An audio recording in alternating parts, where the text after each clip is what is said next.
Subscribe करा आणि प्रत्येक सोमवारी बघा हादरवून टाकणारी हॉरर स्टोरी. बेल आयकॉन दाबायला विसरू नका.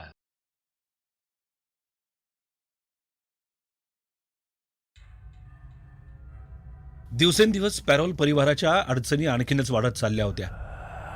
ज्या रात्री कॅरोलिननं त्या भयावह आत्म्याला पाहिलं होतं, त्या रात्रीपासनं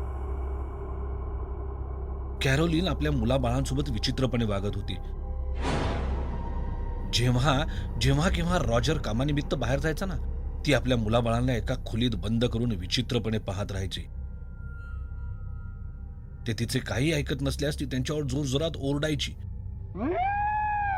तर जेव्हा तिची लेकरं रॉजर जवळ जायची तेव्हा ती त्यांना पकडून खूप मारायची आणि दुःख पोहोचवायची. पॅरोल परिवाराच्या सगळ्या सभासदांना आता हे कळून चुकलं होतं की ते घर झपाटलेलं आहे आणि आपल्या आईची बिघडत जाणारी परिस्थिती बघून तिच्या 5ही मुली अत्यंत घाबरून गेल्या होत्या. एक दिवस तर रॉजरनं त्याच्या सर्वात लहान मुलीला दरवाजाच्या आडोशाला बसून रडताना पाहिलं. जेव्हा तो तिच्या जवळून गेला तेव्हा कॅरोलिननं पाठीमागून तिचे केस जोराने ओढून त्याला धरल्याचे दिसले आणि कॅरोलिन तिचे केस अक्षरशः खात होती. हे पाहून रॉजर हादरलाच. तो लगेचच कॅरोलिनला ओढत तिथनं खूप दूर घेऊन गेला आणि तिला एका खुर्चीला त्याने बांधून ठेवलं. ती खूप ओरडली, पण रॉजरने तिचे हात मोकळे केलेच नाही. काही वेळानं ती थकल्यामुळे बेशुद्ध पडली.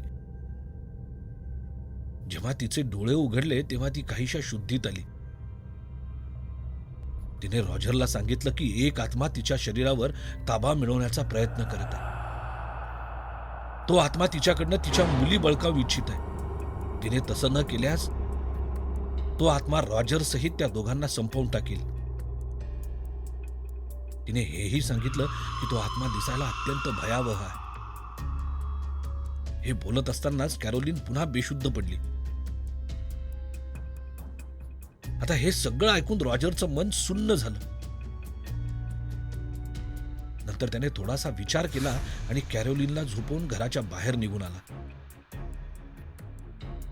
रॉजर या सगळ्या गोष्टींचा मागोवा घेण्यासाठी बाहेर निघाला होता.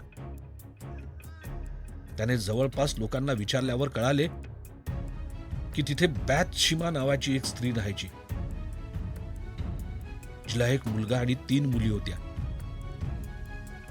पण तिच्या 3ही मुलींचा मृत्यू झाला होता आणि कोणालाच त्यांच्या मृत्यूचं कारण समजलं नव्हतं.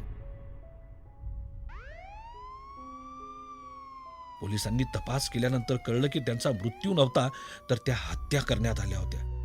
शिवाय पोलिसांच्या हेही लक्षात आलं की त्यांच्यापैकी एका जणीचा मृत्यू हा डोक्यात खिळा घुसवल्यामुळे झाला होता.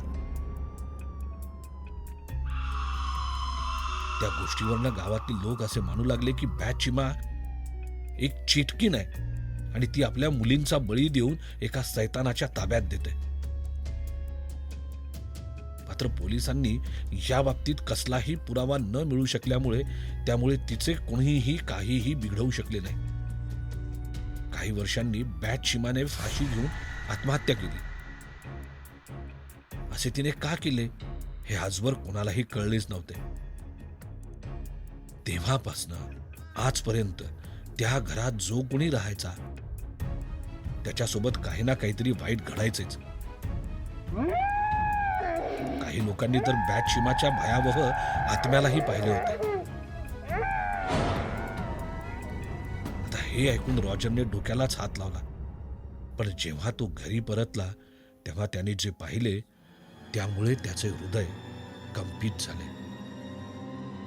नेमके रॉजरने काय बघितले होते 3ऱ्या भागात ऐकूयात. मित्रांनो, पुढच्या शुक्रवारपर्यंत वाट बघवत नाहीये तर आत्ताच ऑडिबल वर जा आणि ऐका आमच्या भयकथा YouTube वर येण्याच्या आधीच. लिंक डिस्क्रिप्शन मध्ये आहे. जर तुम्हाला हा व्हिडिओ आवडला असेल तर आमचं चॅनल सबस्क्राईब करायला विसरू नका.